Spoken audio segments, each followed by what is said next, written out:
Hai semua, selamat datang di channel ini.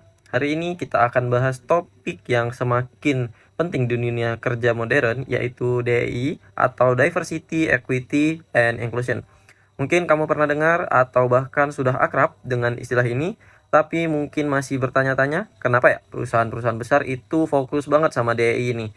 Kenapa ini juga jadi topik hangat dan apa sih manfaatnya untuk kita semua? Dalam video ini kita akan mengupas apa itu DEI, bagaimana DEI bekerja di lingkungan kerja, manfaatnya bagi kita sebagai individu ataupun organisasi, tantangan yang sering muncul, dan strategi terbaik apa yang bisa diterapkannya. Pastikan untuk tonton sampai akhir ya, karena konsep ini nggak cuma relevan untuk perusahaan besar, tapi penting untuk kita semua. Yang pertama, kita akan bahas dulu mengenal apa itu DEI. DEI adalah singkatan dari diversity atau keberagaman, equity atau kesetaraan, dan inclusion atau inklusi itu sendiri. Ketiga elemen ini itu saling melengkapi untuk menciptakan tempat kerja yang menghargai setiap orang tanpa memandang latar belakang, gender, ataupun karakteristik mereka. Oke, kita bahas satu-satu ya. Yang pertama, kita akan bahas dulu diversity. Yang pertama, kita akan bahas dulu diversity atau keberagaman. Keberagaman itu artinya adanya perbedaan yang signifikan dalam sebuah tim ataupun organisasi. Perbedaan ini bisa dalam bentuk gender, ras, agama, orientasi seksual, latar belakang pendidikan, kemampuan fisik, bahkan cara pandang ataupun cara berpikir. Bayangkan nih, tim yang isinya hanya terdiri dari satu tim atau dari satu tipe orang aja dengan pengalaman yang sama. Mungkin kan akan berkurang nih ide-ide yang muncul dari tim tersebut. Tapi tim yang beragam itu cenderung punya ide yang lebih banyak dan perspektifnya pasti lebih luas. Selanjutnya, mengapa sih diversity itu penting atau keberagaman itu penting? Keberagaman ini bukan hanya sekedar statistik atau variasi demografis dalam perusahaan, tapi itu merupakan sumber kekuatan dan inovasi di perusahaan itu sendiri.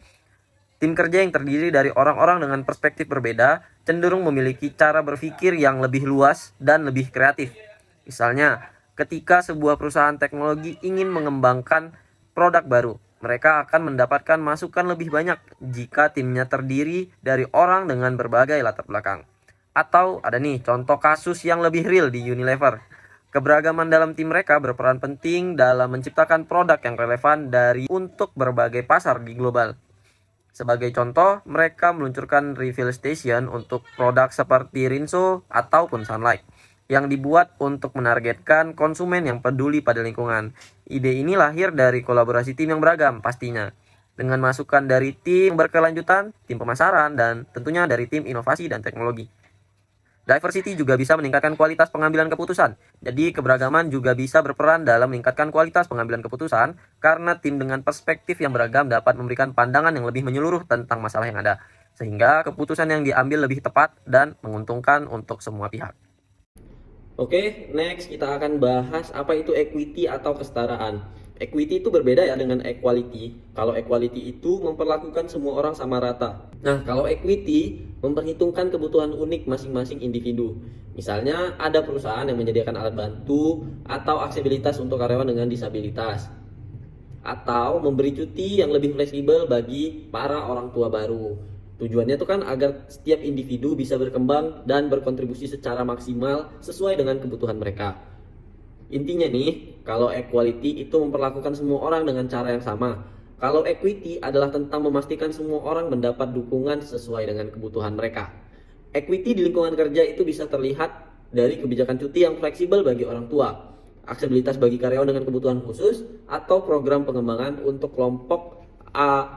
kelompok yang mungkin menghadapi tantangan spesifik dalam karir.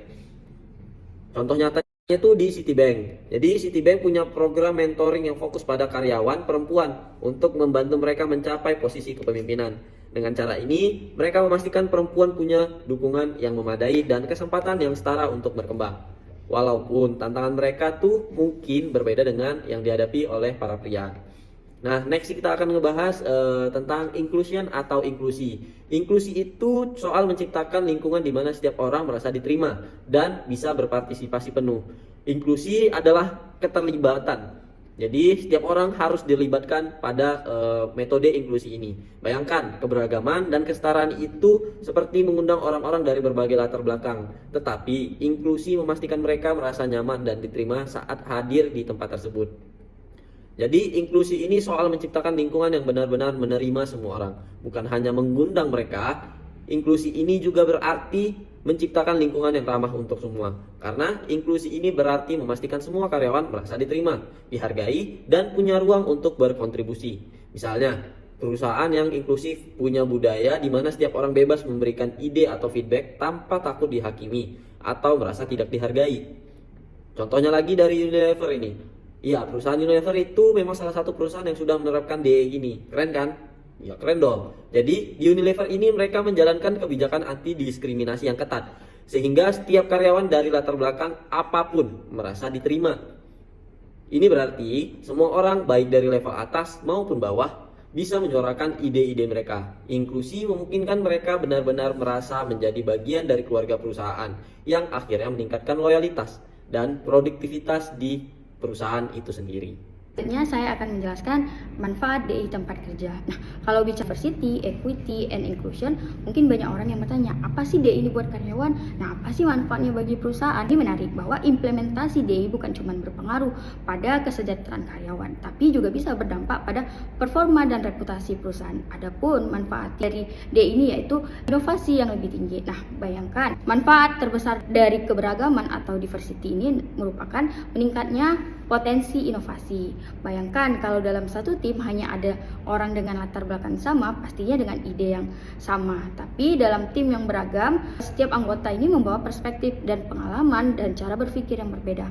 Inilah yang menciptakan kekuatan untuk berpikir atau out of the box. Nah, contohnya kita bisa lihat di perusahaan Tesla.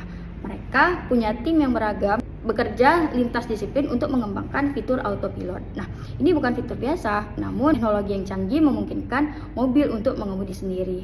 Nah, dalam tim autopilot Tesla ada ahli AI yang bekerja pada algoritma deteksi objek di jalan. Nah, bisa dibayangkan kan kalau tim ini hanya terdiri dari AI atau cuma dari desainer saja.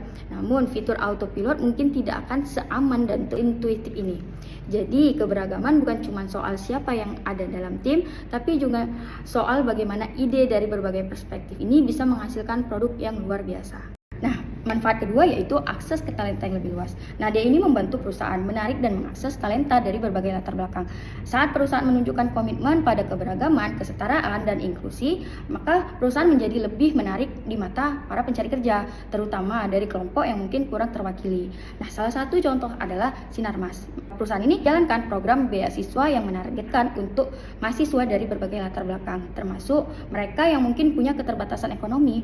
Nah, dengan programnya ini, Sinarmas bisa mengakses talenta-talenta yang mungkin tidak mampu melanjutkan untuk berbakat dan meniti karir di perusahaan mereka. Jadi, melalui DE ini, perusahaan bisa menarik lebih banyak talenta berbakat yang mungkin tidak punya kesempatan sebelumnya. Namun, bukan hanya soal memberikan peluang, tapi juga meningkatkan kualitas tim dengan orang yang membawa pengalaman hidup dan cara pandang yang unik. Nah, terakhir manfaatnya adalah mengurangi turnover karyawan. Nah, manfaat DI yang ketiga ini tidak kalah penting, yaitu mengurangi turnover atau perputaran karyawan. Nah, karyawan yang merasa dihargai dan diterima di tempat kerja cenderung lebih loyal. Namun mereka merasa terikat secara emosional dan mungkin tidak untuk bertahan di perusahaan. Nah, contohnya kita bisa lihat dari perusahaan Grab di Indonesia. Perusahaan memberikan cuti ayah selama 14 hari bagi karyawan laki-laki yang baru saja menjadi ayah. Namun kebijakan ini adalah bagian dari upaya mereka untuk mendukung keseimbangan antara kehidupan kerja dan keluarga. Nah, ini bukan cuma soal cuti, namun merupakan pesan bahwa perusahaan menghargai karyawan sebagai individu dengan kehidupan di luar kerja. Bayangkan kalau seorang karyawan merasa perusahaan mereka peduli pada kesejahteraan keluarga, namun mereka pasti akan lebih cenderung dihargai dan nyaman. Nah, hasilnya pasti mereka lebih loyal, lebih jarang keluar, dan akhirnya mereka mengurangi biaya rekrutmen bagi perusahaan. Jadi DE ini bukan cuma soal meningkatkan loyalitas, tapi juga efektif untuk mengurangi biaya pergantian karyawan. Jadi kita bisa lihat bahwa DE ini bukan cuma memenuhi target keberagaman atau nilai moral yang bagus untuk diikuti. DE ini adalah strategis yang memberikan dampak nyata, mulai dari inovasi yang lebih tinggi, akses ke talenta yang beragam, serta meningkatkan loyalitas. Ini bisa memperkuat reputasi perusahaan di mata konsumen. Dengan DE ini, perusahaan menjadi lebih adaptif, inovatif, dan kompetitif, sehingga bukan hanya karyawan yang mendapat manfaat, tapi perusahaan juga berkembang lebih baik. Oke, next kita akan membahas tantangan internal dalam implementasi DEI. Jadi DEI memang menawarkan banyak manfaat, tapi tentu saja dalam implementasinya nggak semuanya itu berjalan mulus. Menerapkan DEI bukan tanpa hambatan. Ada berbagai tantangan, baik dari dalam maupun luar perusahaan. Kita mulai dulu dengan tantangan-tantangan internal yang sering muncul saat perusahaan berusaha menerapkan DEI. Tantangan yang pertama yaitu budaya organisasi yang tertutup. Jadi tantangan pertama ini sering dihadapi adalah budaya organisasi yang eksklusif. Jika budaya ini udah mengakar kuat sekali, mengubahnya itu menjadi lebih inklusif bisa sangat sulit. Misalnya di beberapa perusahaan ada kecenderungan untuk memberikan peluang lebih besar pada kelompok tertentu, seperti karyawan dari kampus tertentu atau memiliki marga tertentu. Pola favoritisme ini bisa merusak inisiatif dari DEI yang diterapkan oleh organisasi. Kita ambil contoh dari PT Kereta Api Indonesia, PT KAI. Meski ada inisiatif untuk mendorong lebih banyak perempuan ke posisi manajerial, struktur promosi yang kaku di perusahaan ini karena BUMN ini seringkali menghambat perempuan muda dan berbakat untuk naik jabatan. Ini adalah contoh bagaimana budaya organisasi yang masih tertutup bisa menghambat perkembangan DEI. Oke, selanjutnya tantangan yang ketiga yaitu kurangnya sumber daya dan dana. Jadi DEI juga membutuhkan anggaran untuk pelatihan, pengembangan program, dan juga berbagai inisiatif lainnya yang dibuat oleh perusahaan. Jadi kalau perusahaan nggak menyediakan sumber daya yang cukup, sulit untuk mencapai tujuan DEI yang sebenarnya. Di beberapa perusahaan seperti PT PKSS, para karyawan nggak mendapatkan pelatihan ataupun pengembangan yang memadai tentang DEI, baik sebelum maupun sesudah mereka masuk ke perusahaan. Akibatnya, inisiatif DEI menjadi tidak optimal dan seringkali justru menimbulkan masalah baru di lapangan. Selanjutnya, tantangan keempat yaitu resistensi dari karyawan. Ini tuh tantangan yang sering banget muncul, resistensi dari karyawan. Nggak semua orang menyambut perubahan dengan tangan terbuka. Jadi di beberapa karyawan mungkin akan merasa terancam ataupun khawatir bahwa inisiatif DEI ini bisa mempengaruhi peluang mereka. Misalnya nih di Google, beberapa tahun lalu itu ada memo internal yang ditulis oleh karyawan pria yang merasa nggak nyaman dengan kebijakan inklusivitas gender perusahaan. Memo tersebut itu bahkan menentang kebijakan DEI Google secara terang-terangan. Ini tuh menunjukkan bahwa resistensi ini bisa muncul terutama dari mereka yang merasa bahwa program ini mungkin aja merugikan posisi mereka ataupun kesempatan mereka. Oke, selanjutnya tantangan kelima yaitu kurangnya pemahaman atau pendidikan tentang DEI. Jadi tantangan lainnya itu bisa aja tanpa pendidikan yang cukup dari perusahaan, karyawan itu nggak akan paham kenapa DEI itu penting dan bagaimana mereka bisa mendukungnya. Misalnya nih di perusahaan yang budayanya masih kaku dan belum terbiasa dengan DEI, karyawan memang jadinya seringkali itu melakukan perilaku yang nggak inklusif dan bahkan diskriminatif. Meskipun mungkin aja mereka itu nggak bermaksud buruk. Ini terjadi karena mereka belum paham pentingnya DEI atau tidak memiliki forum untuk mendiskusikan kebingungan dari mereka sendiri. Tantangan yang terakhir yaitu bias tidak sadar atau unconscious bias. Jadi tantangan internal ini tuh bisa aja kadang-kadang keputusan terkait perekrutan, promosi, ataupun evaluasi kinerja masih dipengaruhi oleh bias yang tidak kita sadari. Jadi bias ini itu bisa menjadi penghalang besar bagi implementasi DEI itu sendiri di perusahaan. Contohnya nih dalam proses perekrutan, seorang manajer bisa aja lebih condong untuk merekrut kandidat dari universitas ternama. Meskipun ada kandidat lain yang memiliki pengalaman lebih relevan yang tapi berasal dari universitas yang kurang dikenal, ataupun promosi yang lebih sering diberikan ke karyawan laki-laki dibandingkan perempuan. Meskipun sebenarnya performa perempuan karyawan tersebut itu akan sama ataupun bahkan mungkin perempuan bisa lebih tinggi daripada laki-laki. Nah, selanjutnya tantangan eksternal dalam implementasi DEI. Tadi kita sudah bahas tantangan internal, sekarang kita masuk ke tantangan eksternal. Nah, tantangan eksternal itu adalah hambatan dari luar perusahaan yang sering kali sulit dikendalikan. Nah, tantangan pertama itu yaitu stereotip dan stigma sosial. Tantangan pertama adalah stereotip dan stigma sosial di masyarakat. Ada banyak pandangan atau tanggapan negatif tentang kelompok tertentu yang bisa memicu diskriminasi, baik di dalam maupun di luar perusahaan. Di industri teknologi misalnya, perempuan yang bekerja di bidang teknis seringkali dianggap kurang kompeten dibandingkan pria. Akibatnya mereka seringkali tidak diberi proyek penting atau peluang yang sama dan itu membatasi perkembangan karir mereka. Nah, tantangan eksternal yang kedua yaitu ketidakpastian ekonomi. Selanjutnya, kondisi ekonomi yang sulit bisa menjadi hambatan besar bagi inisiatif DI. Saat ekonomi mengalami tekanan, perusahaan cenderung lebih fokus pada kelangsungan bisnis jangka pendek, sehingga anggaran untuk DI sering kali dikurangi. Nah, selama pandemi COVID-19, Unilever misalnya harus memangkas anggaran untuk pelatihan DI, sehingga banyak perusahaan yang terpaksa menunda. Banyak karyawan juga yang merasa terisolasi saat bekerja dari rumah. Namun, dukungan kesehatan mental yang diberikan tidak cukup untuk memenuhi kebutuhan mereka. Nah, tantangan terakhir dari eksternal, regulasi dan kebijakan pemerintah. Regulasi dan kebijakan pemerintah juga sering menjadi tantangan. Ketika undang-undang atau peraturan terkait DI tidak pernah konsisten, perusahaan mungkin merasa tidak perlu serius dalam mengimplementasikan inisiatif DI, seperti Kalbe Farma. Regulasi di Indonesia terikat hal-hal pekerjaan kontrak dan outsourcing masih terbatas, sehingga menyulitkan perusahaan dalam memastikan keadilan bagi semua karyawan. Jadi dari semua tantangan ini, bisa kita lihat bahwa implementasi DI bukanlah hal yang mudah. Tentu baik internal maupun eksternal memerlukan komitmen, edukasi, dan dukungan dari berbagai pihak.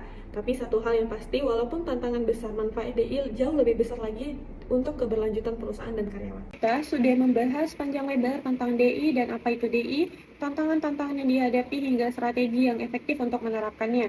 Pada akhirnya, keberagaman, kesetaraan, dan inklusi bukan hanya soal angka atau memenuhi persyaratan, tetapi soal menciptakan lingkungan kerja yang adil, di mana setiap individu bisa menjadi diri mereka yang terbaik, berkontribusi penuh, dan merasa dihargai. DI menjadi fondasi yang membuat perusahaan itu menjadi lebih kuat, lebih inovatif, dan lebih responsif terhadap perubahan. Perusahaan yang berkomitmen pada DI cenderung memiliki tim yang lebih kreatif, karyawan yang lebih loyal, dan reputasi yang lebih positif di mata publik, di mana bukan hanya tentang memenuhi tuntutan zaman, tetapi tentang membuat perubahan nyata yang berdampak baik bagi karyawan dan bagi masyarakat luas. Untuk mewujudkan DI, kita semua bisa ikut berperan, tidak hanya pimpinan atau tim HR, tapi setiap individu di perusahaan, mulai dari hal-hal sederhana seperti mendengarkan rekan kerja, menghargai perbedaan, hingga berani menentang bias yang mungkin muncul dari lingkungan kerja kita. Setiap tindakan kecil bisa membantu membangun tempat kerja yang lebih inklusif dan suportif. Ingat, DI bukan tujuan akhir, tapi perjalanan yang terus kita jalani bersama. Dengan mendukung keberagaman, kesetaraan, dan inklusi, kita tidak hanya menciptakan lingkungan kerja yang lebih baik, tetapi juga berkontribusi pada dunia kerja yang lebih adil dan harmonis bagi generasi yang mendatang. Jadi, apa langkah kecil yang bisa kita mulai hari ini untuk mendukung DI di tempat kerja? Mulailah dari diri kita sendiri dan jadilah bagian dari perubahan yang positif. Sekian penjelasan tentang DI yang dapat kami sampaikan. Jangan lupa untuk like, subscribe, dan bagikan pengalaman atau pendapat kalian di kolom komentar. Terima kasih dan sampai jumpa di video selanjutnya.